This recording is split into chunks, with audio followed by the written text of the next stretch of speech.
cita kita dengan kekasih baginda Nabi Muhammad SAW, dan perkumpulan ini adalah bentuk kita mengagungkan bagi sosok manusia yang dilahirkan di bulan ini, yaitu baginda Nabi Muhammad SAW. Sebagaimana kita berkumpul di tempat ini karena kecintaan kita dan pengagungan kita kepada Nabi, maka kita meminta kepada Allah Subhanahu wa Ta'ala, mudah-mudahan kita bisa mengikuti daripada sunnah-sunnahnya, mengikuti daripada apa yang diajarkan olehnya, dan mudah-mudahan kita dikumpulkan nanti di surga bersama baginda Muhammad SAW dalam keadaan afiat. فمن أحب نفسه وأحب أولاده وأحب من له عليه ولاية فلا يلتفت إلى أسوة سوى النبي محمد، ومن ثبت على قدم النبي محمد من العلماء العاملين، لأنه هذا هو الصراط المستقيم. فلو بحثنا عن كل الأخلاق الحسنة لوجدناها مأخوذة من فعله صلى الله عليه وآله وسلم وقوله ومن سيرته. Maka barang siapa yang mencintai dirinya, anak-anaknya, dan keluarganya, maka pasti dia akan mengikuti suatu panutan yang baik, yaitu panutan baginda. Dan barang siapa yang telah menetapkan langkahnya daripada panutan yang baik yang disampaikan oleh para ulama-ulama kita, yang ini yang disebut dengan Shirathul Mustaqim, jalan yang lurus, yaitu jalan yang disampaikan oleh baginda Muhammad SAW. Dan tidaklah setiap akhlak-akhlak yang baik yang kita dapatkan di bumi ini kecuali semuanya bersumber daripada apa yang disampaikan dan apa yang dilakukan oleh Rasulullah SAW. فإن من علق أولاده بسيرة النبي محمد وخلفاء النبي محمد صلى الله عليه وسلم من العلماء العاملين بيسعد بهم في الدنيا ويسعد بهم في يوم القيامة. فيحرص الإنسان دائما على تعليقهم ليكون ذلك أمان لهم من الفتن الظاهرة والباطنة، أمان لهم من كل فيروس يبعدهم عن الأخلاق الحسنة، من كل فيروس يذهب عنهم السلوك الحسن. فقد قال النبي محمد جد الحسن صلى الله عليه وآله وسلم: إن أحسن الحسن الخلق الحسن، كل شيء حسن أحسنه هو الخلق الحسن. ومن هو صاحب الخلق الحسن؟ ومن أين يؤخذ الخلق الحسن؟ من جد الحسن محمد صلى الله عليه وآله وسلم. Dan barang siapa yang menggantungkan, mengikatkan anak-anaknya dengan sejarah Nabi dan sejarah daripada ulama Rasyidin dan daripada ulama Amilin, maka dia akan beruntung di dunia dan juga beruntung nanti di akhirat. Maka sepantasnya bagi kita untuk selalu tekun untuk mendapatkan daripada menggantungkan diri anak kita dengan pada baginda Nabi Muhammad SAW. Maka itu adalah sebuah keamanan, ketenangan daripada untuk anak-anak kita dari segala fitnah, dari segala virus atau segala penyakit yang tentunya itu akan menjauhkan mereka daripada akhlak-akhlak yang tidak terpuji, daripada sopan santun yang tidak baik. Maka sebagaimana dikatakan oleh baginda Nabi Muhammad SAW, sesungguhnya paling baiknya seseorang yang baik itu adalah orang yang memiliki akhlak yang baik. Dan tentunya orang yang memiliki akhlak yang baik itu, dan itu juga bersumber daripada baginda Nabi Muhammad SAW. ولهذا بر الأبناء بالآباء مرتبط ببر الآباء بالأبناء، فإنه ثمرة منهم. فمن أراد أن يبره أبنائه فلا بد أولا هو أن يقدم ذلك البر. بماذا يقدم ذلك البر؟ أن يبر الأب بابنه لما عليه من الحقوق على ابنه، كما أن للأب حقوق على الابن، كذلك فللابن حق على الأب إذا قام به، حينئذ يكون ثمرة ذلك البر من الأبناء. Oleh karenanya seorang anak yang berbakti kepada orang tua itu berkaitan dengan baktinya seorang ayah kepada anak, dengan artian orang tua yang telah memberikan hak anak-anaknya. Karena kebaktian anak kepada orang tua adalah buah daripada melakukan orang tua itu menjalankan daripada hak anak-anaknya. Jadi kalau kita menginginkan anak kita berbakti kepada kita, maka kita sebagai orang tua harus mendahulukan hak anak kita, kewajiban orang tua terhadap anak-anaknya. Sebagaimana anak itu menjalankan hak orang tua, maka kita sebagai orang tua harus menjalankan hak anak kita terlebih dahulu, yang nanti hasilnya adalah kebaktinya anak kepada orang tuanya. جاء رجل إلى أمير المؤمنين عمر بن الخطاب رضي الله تعالى عنه: يا رسول الله، يا أمير المؤمنين، إن ابني يعبني وإنه يؤذيني. فغضب سيدنا عمر على ذلك الابن غضبا شديدا وعاتب عليه حتى نادى أن يحضر بين يديه، فجيء بالابن بين يدي أمير بن عمر بن الخطاب فعاتبه عتابا شديدا، ثم قال ذلك الابن: يا أمير المؤمنين، أتأذن لي بالكلام؟ فقال: تكلم. فقال: أليس للابن حق على أبيه؟ قال: نعم، للابن حق على الأب. قال: يا أمير المؤمنين، وما حق الابن على الأب؟ قال: أن يختار له أما صالحة، إذا يتزوج اختار أما صالحة تخاف الله، تحفظه إذا غار، تحفظه في نفسها، في أبنائه، في ماله. هذه زوجة صالحة، أم صالحة تعينه على الخير، أم صالحة لا تتخلى عنه إذا وقع في أزمة أو في مصيبة. هذه زوجة صالحة، إذا نظر إليها سرته، وإذا أمرها أطاعته.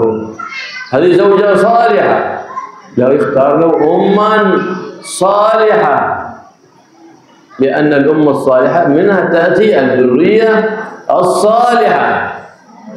فقال: وأن يحسن اسمه، يطلب له اسم حسن جميل، ما هو اسم قبيح. وأن يعلمه القرآن وشرع النبي محمد حبيب الرحمن صلى الله عليه وآله وصحبه وسلم.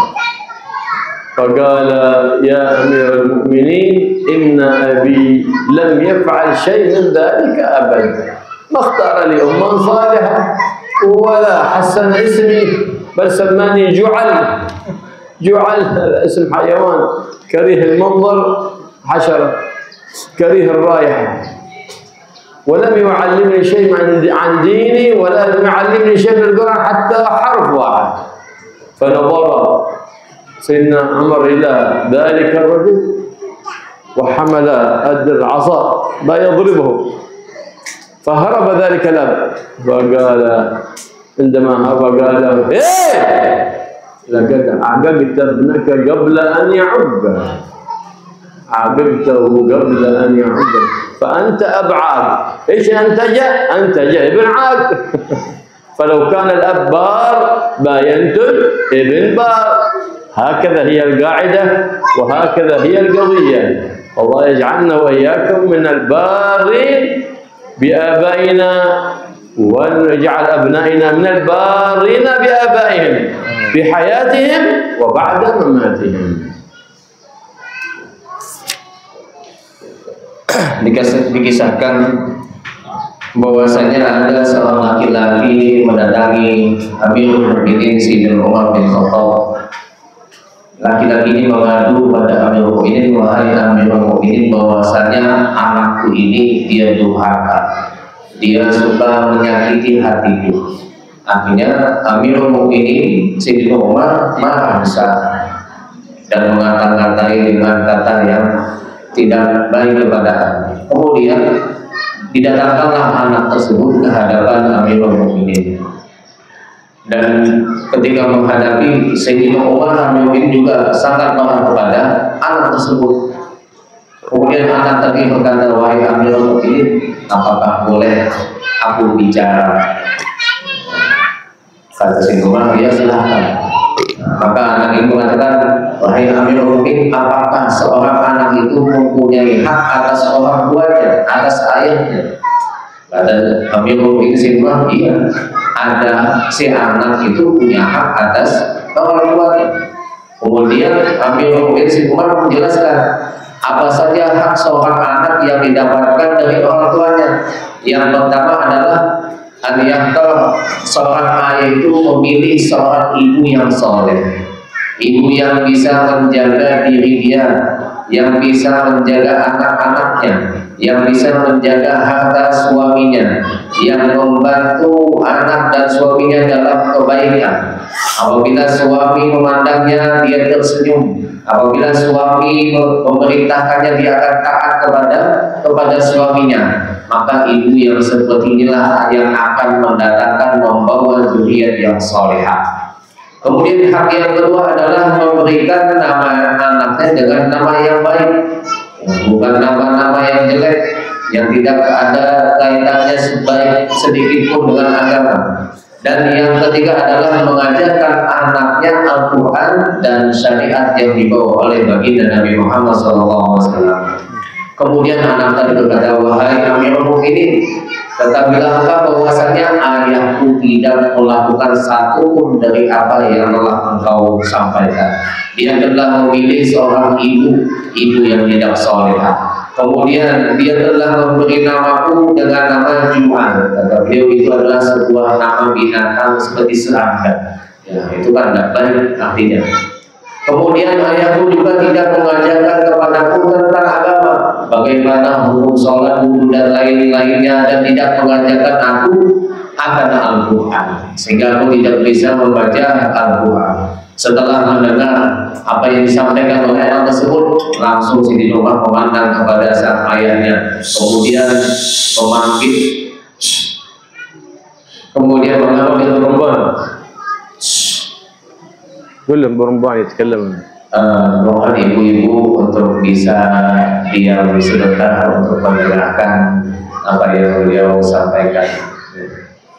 Iya, اللي بيتكلم يخرج برا.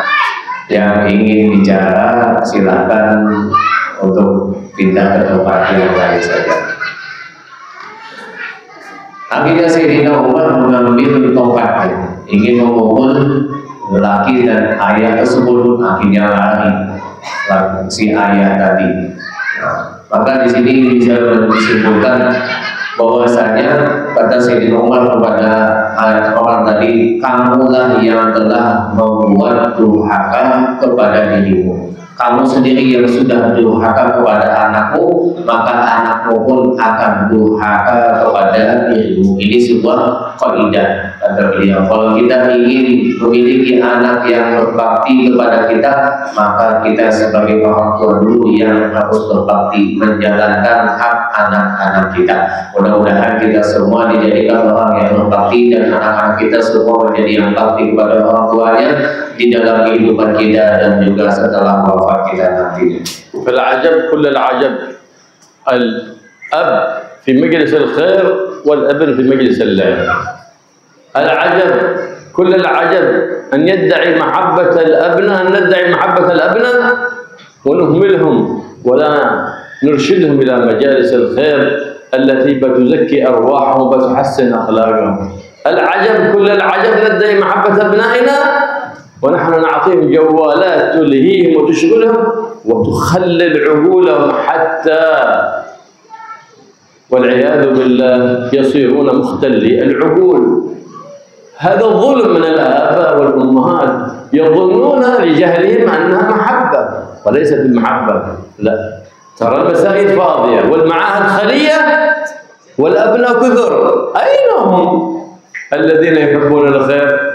ما دمت وجدت مكان للخير، لتعلم الخير في بلدك، فهذه نعمة من الله. فكل أب وكل أم لا يرشد أبنائه إلى الخير فذاك حقيقته هو البغض. لكن يظن المسكين أن المحبة في إيتاء الطعام الزين والكساء الزين، لا، هذه ليست المحبة. فإن أول ما يوقف الرجل يوم القيامة بين يدي الله أو الأم أو من كان له ولاية على ذلك الصغير، من هم؟ أبناؤه، من لك عليه ولاية. يقولون يا ربنا خذ لنا حقنا من هذا الظالم.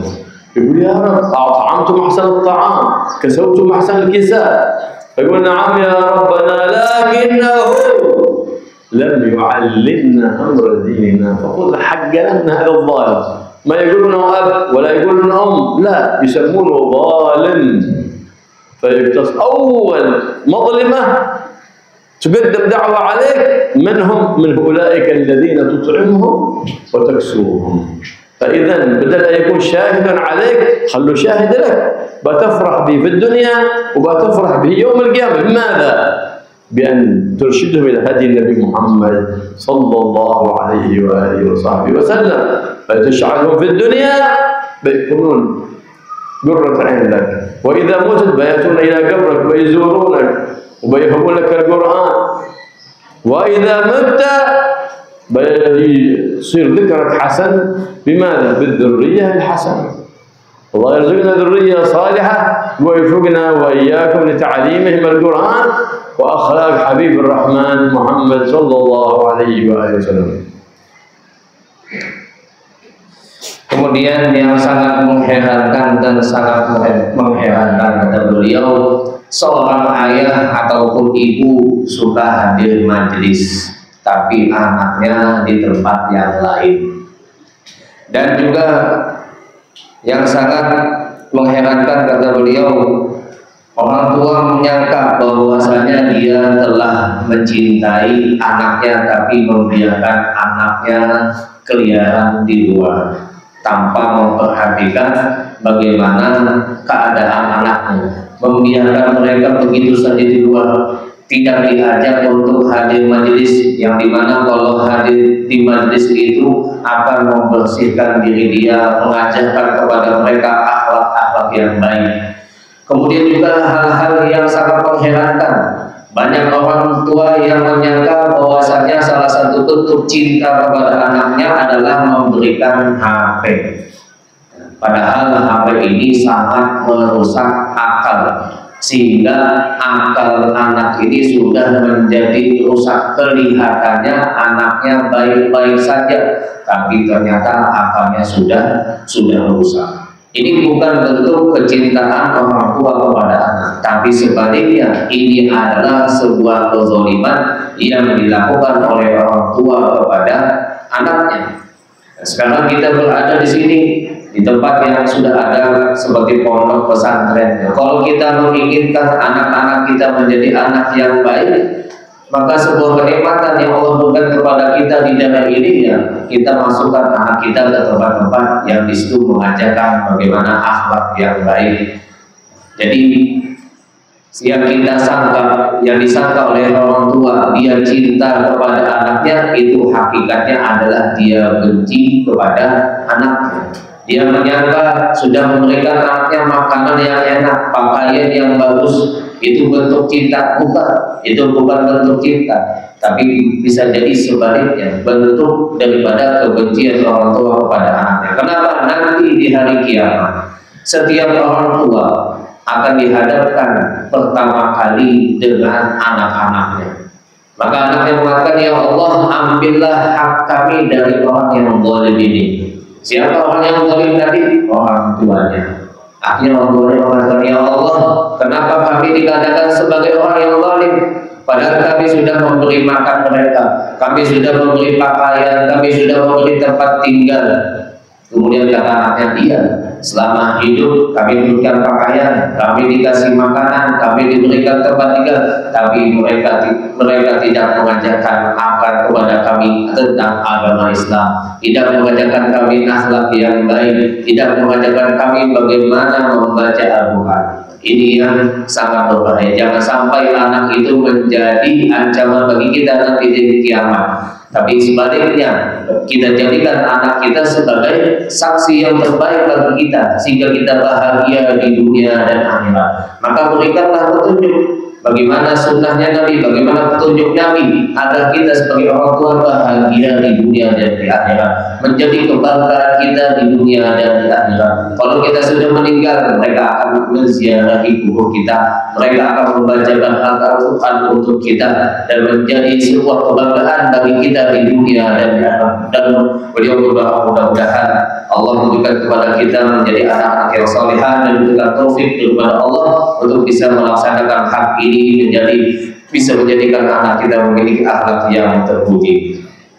كثير من يتعذر بأشغال، ونحن نعرف إنسان بعد الصبح صلاة الصبح نصف ساعة يجلس وهو مشغول من أهل الأشغال، لكن بعد نصف ساعة يجلس مع أولاده يستمع لهم في القرآن، واستمر على ذلك زمن حتى حفظوا القرآن ببركة النصف الساعة هذه بعد صلاة الصبح.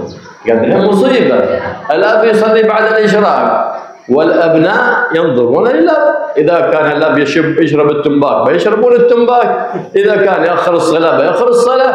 شوف الأبناء والصغار يتعلمون من الكبار، الذي يشوفونه يلصق في ذهنهم. حتى لو قلت لا تشرب التنباك وأنت تشرب ما بيستمع كلامك. ليه؟ لأن التعليم بالنظر أقوى من التعليم بالسمع. هكذا كان السلف الصالح يربون أولادهم بماذا؟ بأن يمسكون أنفسهم على ميزان النبي محمد أمامهم، فلا ينظر في التيفي بصور ما هي طيبة أو في الجوال ثم بينها أبنائهم فيفعلون مثله في وجوده أو في غيابه، لكن يجعل تقوى الله في قلوبهم إنهم عند الناس أو إذا خلى عن الناس، فيتم مراقبة رب الناس في قلبه، فيتربى حينئذ على الأدب وعلى الخلق الحسن. Banyak sekali yang mereka memberikan alasan bahwasanya kami ini sibuk, pagi kerja, malam capek misalkan. Padahal kata beliau, dengan kita melakukan walaupun hanya sebentar, seperti apa kata beliau tadi, ini setengah jam misalkan setelah sholat subuh, kita ajarkan anak-anak kita setelah sholat subuh, mungkin menghafal daripada surah Al-Quran atau yang lainnya. Ya, mudah-mudahan kalau ini berlanjut terus-menerus dengan berkat setelah sholat subuh yang waktunya hanya singkat setengah jam tadi, bisa menjadikan anaknya yang hafal Quran, ada memiliki akhlak yang baik. Tapi sebaliknya yang terjadi, banyak orang tua, ada yang orang tuanya ke masjid, sholat di masjid sampai sholat isya, membiarkan anaknya di rumah tidur, tidak sholat subuh. Ada juga orang tua, ya, dia bangun sholat subuh, kemudian setelah bangun merokok, ya, dan sibuk dengan HP-nya. Nah, ini padahal sesuatu pembelajaran yang tidak baik di hadapan seorang anak, karena anak itu belajar dari orang yang lebih besar, yang lebih tua. Bahkan beliau mengatakan belajar anak kecil itu dengan melihat lebih kuat daripada apa yang disampaikan, didengar oleh si anak. Jadi sebagaimana orang tuanya melakukan, itu yang lebih lengket kepada anaknya. Ya. Tidak bisa, kata beliau, kata abahnya jangan merokok, tapi orang tuanya, abahnya merokok di hadapan anaknya. Ya, itu bakal tidak bisa terjadi. Tetap anaknya akan mengikuti apa yang telah dilihat anak tadi di hadapan orang tuanya. Maka begitulah as-salafus shalihun, mereka mendidik anak-anak mereka dengan cara apa? Sebagai panutan bagi anak-anaknya, sebagaimana yang diajarkan oleh baginda Nabi Muhammad SAW. Jadi jangan sampai melihat sesuatu yang tidak baik, maka itu akan mengajarkan anak kita takwa di dalam, ajarkan di dalam hati anak-anak kita takwa, bagaimana diri mereka selalu diawasi oleh Allah Subhanahu wa Ta'ala, entah dalam keadaan kita sebagai orang tua ada di dalam rumah atau ketika kita tidak ada di hadapan mereka. Sehingga sudah tertanam sifat takwa di dalam hatinya dan sifat taubat, insya Allah dia akan menjadi anak yang baik. ما بتطمئن على أبنائك إلا إذا علقتهم بالنبي محمد، علمتهم شمائل النبي محمد، أخلاق النبي محمد، بتطمئن عليه. وإلا بتمي دائما خايف عليهم، خايف من وقوعهم في أي مصيبة في أي وقت. ليه؟ لأنه ليس في قلبهم محمد. إذا كان في قلبهم محمد خلاص لا تخاف عليهم، لأنه ما يدخل النار من كان في قلبه محمد. من كان في قلبه محمد. إذا الأطفال أدخلوا النار يقولوا لهم تعظيم النبي محمد فيتأدبون في حضرة الكبار، ما بيلعبون ولا بيتصافطون في أثناء المجلس. ليه؟ لأن حضرنا في محمد. لكن مصيبة اليوم أولاد يلعبون في المساجد والكبار يسكتون، فهم الكبار أو تأديب قبل الصغار. مصيبة اليوم، مصيبة. تجد الابن يخرج لا يدري الأب أين ابنه، لا يدري، يرجع لا يدري من أين أتى، ويظن أن هذا من الفعل صح. لا، هذا من الفعل خطأ. يصبح الأيام، يمضي يوم أو أيام ما يقبل يد والده ولا والدته. إيش تفعل في هذا؟ ذرية بلا بركة، موتهم خير من حياتي. أنت تبغى ذرية مباركة، اربطهم بمعدن البركة. من هو معدن البركة؟ محمد. إذا عظمنا محمد وغرسنا في قلوبنا محبة النبي محمد، حينئذ بيعرفون الطريق إلى البركة، وبنمشي بهم إلى بركة، فيكونون مباركين، نسعد بهم في الدنيا ونسعد بهم في يوم القيامة. فإن الأموات حتى تبلغهم أخبار الأحياء، فيفرحون إذا شافوا أبنائهم يعملون الصالحات، ويحزنون إذا بلغتهم أخبار سيئات. اللهم لا تبلغ أهلنا وأجدادنا من أخبارنا ما يسوءهم، ولا تعاملهم من أوزارنا ما ينوهم، وبلغهم من أخبارنا ما يسرهم بجاه حبيبك محمد صلى الله عليه وآله وسلم. Kalau begitu, bagaimana kalau kita ingin hidup kita ini tenang, hidup kita ini tenteram dengan anak-anak kita? Maka gantungkanlah, ikatlah hati mereka dengan Nabi Muhammad, ikatlah hati mereka dengan syama'il, dengan sunnah-sunnah dan adabnya Nabi Muhammad SAW.